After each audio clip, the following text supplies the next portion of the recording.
Okay, so people underestimate the ability to recolor items.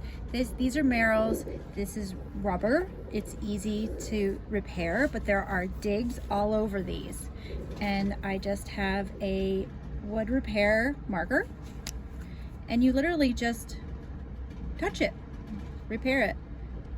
There's no reason that these can't look perfect within a matter of minutes with just a little bit Okay, of so but you marker. put the marker on and you smear it with your hand. That's how it looks more natural. Yeah, you don't want it to look like little brown dots. You want it to kind of blend in, and it's still wet when you first put it on. It's just a marker, you know, so you blend it in.